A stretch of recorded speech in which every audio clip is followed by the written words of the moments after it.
رسول اللہ صلی اللہ علیہ وسلم نے سورۃ الفاتحہ کے بارے میں کتنی خوبصورت باتیں بیان کی۔ سب سے پہلی بات، رسول اللہ صلی اللہ علیہ وسلم نے فرمایا والذی نفسی بیدی، قسم ہے اس ذات کی جس کے ہاتھ میں میری جان ہے، ما انزل فی التوراہ ولا فی الانجیل ولا فی الزبور ولا فی الفرقان مثلها یعنی القرآن، وإنها لسبع من المثانی والقرآن العظیم الذي اعطیته۔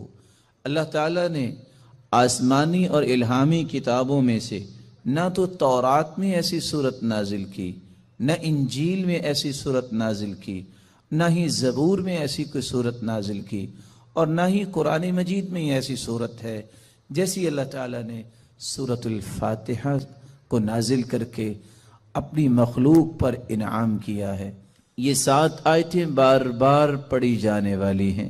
یہ القرآن بھی ہے، قرآن مجید کی ماں کا درجہ اس کو دیا گیا، الکتاب بھی ہے، یہ کتاب اللہ کی ماں کا درجہ دیا گیا اس کو۔ رسول اللہ صلی اللہ علیہ وسلم نے ایک دوسری روایت میں فرمایا کہ سورۃ الفاتحہ یہ ایک بے مثال نور ہے، ایک ایسی روشنی ہے۔ سیدنا عبداللہ ابن عباس رضی اللہ تعالی عنہ بیان کرتے ہیں، بینما جبریل قاعد عند النبی صلی اللہ علیہ وسلم سمع نقیضا من فوقه فرفع رأسه فقال، رسول اللہ صلی اللہ علیہ وسلم کے پاس جبریل امین تشریف فرما تھے، اچانک سے ایک آواز آئی۔ رسول اللہ صلی اللہ علیہ وسلم نے اپنا سر مبارک اٹھایا اور پوچھا یہ آواز کیسی ہے؟ تو جبریل امین نے جواب دیا، هذا باب من السماء فتح اليوم لم يفتح قط الا اليوم، آسمان کا یہ وہ دروازہ کھلا ہے جو آج تک نہیں کھلا تھا۔ فنزل منه ملک، اور اس دروازے سے ایک فرشتہ زمین کی طرف اترا ہے۔ فقال هذا ملک نزل الى الارض لم ينزل قط، پہلے نہیں اتارا گیا یہ فرشتہ، الا اليوم، آج ہی اس کو اترنے کا حکم دیا گیا۔ فسلم، اور اس فرشتے نے اتر کر سلام کہا، وقال ابشر بنورین، اے اللہ کے محبوب 2 روشنیوں کے لیے، 2 روشنیاں اور 2 نوروں کے ساتھ آپ کو خوشخبری دینے آیا ہوں۔ اوتیتہما لم یؤتہما نبی قط قبلک، ایسے نور جو آپ سے پہلے کسی نبی کو عطا نہیں کیے گئے۔ فاتحۃ الکتاب ایک سورۃ الفاتحہ ہے، وخواتیم سورۃ البقرہ، اور سورۃ البقرہ کی آخری آیات ہیں۔ لن تقرأ بحرف منہما الا اعطیت، سورۃ البقرہ کی آخری آیتیں اور سورۃ الفاتحہ کا کوئی بھی حرف آپ پڑھیں تو اللہ رب العزت اس ایک ایک حرف کے بدلے عطائیں کرتے ہیں، اور یہ روایت صحیح ترغیب میں موجود ہے۔ بلکہ رسول اللہ صلی اللہ علیہ وسلم نے اس سورت کی عظمت کو بیان کرتے ہوئے صحابہ کرام کو کتنی خوبصورت بات سمجھائی۔ صحیح بخاری کا وہ واقعہ کتنا مشہور ہے کہ جب صحابہ کرام بنی سلیم کے قبیلے میں پہنچے، جب پتہ چلا، ایک آنے والی عورت نے بتایا کہ ہمارے قبیلے کے سردار کو بچھو نے کاٹ لیا ہے، کیا آپ کے پاس کوئی ایسا شخص ہے جو شخص دم کر سکتا ہو؟ تو رسول اللہ صلی اللہ علیہ وسلم کے ایک صحابی جنہوں نے صرف سورۃ الفاتحہ تلاوت کی اور اس کو دم کر دیا، رسول اللہ صلی اللہ علیہ وسلم کے اس صحابی نے اس سورۃ الفاتحہ کو پڑھنے کے بعد جب دم کیا تو وہ شخص ایسی شفا کی طرف چلا گیا، وَكَأَنَّمَا نُشِطَ مِنْ عِقَالٍ، جیسے کوئی گرہ باندھی ہو کھول دی جائے۔ رسول اللہ صلی اللہ علیہ وسلم کے صحابہ نے کہا جب تک اللہ کے رسول سے بات نہ ہو جائے تو یہ انہوں نے جو 30 بکریاں بطور عوض اس کے دیا ہے، ہم اس وقت تک کوئی بات نہیں کریں گے۔ جب رسول اللہ صلی اللہ علیہ وسلم کو یہ بات پہنچی، آپ نے فرمایا وما كان يدريه انها رقيہ اقسموا واضربوا لي بسهم. آپ کو پتہ نہیں اللہ تعالیٰ نے اس سورت کو شفا بنا کے، اس سورت کو دم بنا کے نازل کیا ہے. اور یہی بات ابن القیم رحمۃ اللہ علیہ نقل کرتے ہیں کہ میں نے کتنے سفر کیے اور جب بھی میں بیمار ہوا تو میں نے اللہ کے پیارے پیغمبر کی اس بات پہ یقین کر کے دوائی نہیں لی، بلکہ سورۃ الفاتحہ پڑھتا اور میں دم کر لیتا اپنے آپ کو، اللہ رب العزت مجھے شفا یاب کر دیتے. سورۃ الفاتحہ یہ عظیم ترین سورت ہے.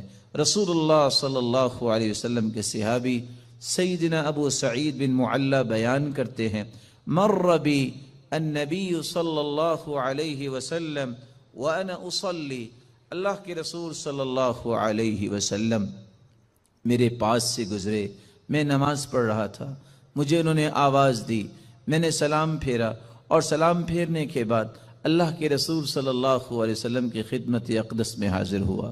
آپ نے فرمایا میں نے آپ کو آواز دی، الم یقل اللہ یا ایھا الذین آمنوا استجیبوا للہ وللرسول. آپ نے اللہ کا یہ کلام نہیں سنا کہ جب اللہ اور اس کے رسول کی بات ہو تو اس بات کو فوراً مانو، لبیک کہو. کہا اللہ کے رسول صلی اللہ علیہ وسلم میں نماز پڑھ رہا تھا. پھر اللہ کے رسول صلی اللہ علیہ وسلم نے فرمایا الا اعلمک اعظم سورۃ فی القرآن قبل ان اخرج، کیا میں تمہیں قرآن مجید کی سب سے عظیم سورت نہ سکھا دوں اس سے پہلے کہ تم مسجد سے نکل جاؤ، اپنے گھر کو لوٹ جاؤ؟ میں نے کہا کیوں نہیں؟ تو رسول اللہ صلی اللہ علیہ وسلم نے جو سورت سکھائی، جو قرآن مجید کی عظیم ترین سورت ہے، وہ سورۃ الفاتحہ کی تعلیم دی. یہی وجہ ہے رسول اللہ صلی اللہ علیہ وسلم نے یہ فیصلہ سنا دیا، کاش اس فیصلے کو بھی امت مان لے. لا صلاۃ لمن لم یقرأ بفاتحۃ الکتاب، جو شخص نماز کے اندر سورۃ الفاتحہ نہیں پڑھتا اس کی نماز نہیں ہوتی، جیسا کہ صحیح بخاری کی روایت ہے.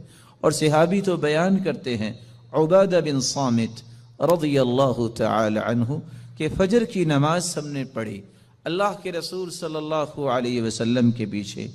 جب رسول اللہ صلی اللہ علیہ وسلم قرآن کی تلاوت کر رہے تھے، فثقلت علیہ القراءۃ، قرات آپ پہ بوجھل ہوئی. رسول اللہ صلی اللہ علیہ وسلم نے سلام پھیرا اور سوال کیا لعلکم تقرؤون خلف امامکم، کیا تم امام کے پیچھے بھی پڑھتے ہو؟ تو صحابہ کرام نے کہا جی ہاں. تو رسول اللہ صلی اللہ علیہ وسلم نے فرمایا لا تقرؤوا لا تفعلوا کما فی روایت اخری، دوسری روایت کے الفاظ ہیں لا تفعلوا الا بفاتحۃ الکتاب، امام کے پیچھے کھڑے ہو کر تم صرف سورۃ الفاتحہ پڑھا کرو. فإنہ لا صلاة لمن لم يقرأ بها، کیونکہ سورۃ الفاتحہ پڑھنے کے بغیر نماز نہیں ہوتی. یہ ایسی خوبصورت اور ایسی مبارک صورت ہے جو اللہ اور اس کی مخلوق کے درمیان مکالمے کا ایک خوبصورت جوہر ہے، ایسا گوہر ہے. انسان الحمدللہ رب العالمین کہتا ہے تو اللہ رب العزت فرماتے ہیں حمیدنی عبدی، میرے بندے نے میری حمد و توصیف بیان کی. جب بندہ مومن الرحمن الرحیم کہتا ہے تو اللہ رب العزت فرماتے ہیں اثنى علی عبدی، میرے بندے نے میری تعریف کی ہے. جب بندہ مومن یہ کہتا ہے مالک یوم الدین تو اللہ رب العزت فرماتے ہیں مجدنی عبدی، میرے بندے نے میری بزرگی بیان کی ہے.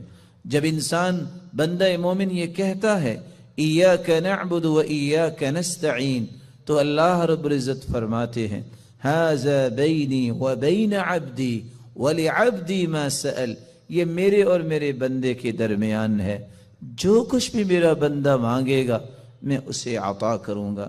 تو اللہ رب العزت کے ساتھ ہم کلام ہونے کا یہ خوبصورت ذریعہ ہے. تو آئیے اس صورت کی طرف چلتے ہیں اور اس کے معانی کو سمجھنے کی کوشش کرتے ہیں. بسم اللہ الرحمن الرحیم. الحمد للہ رب العالمین. الحمد، تمام تعریفیں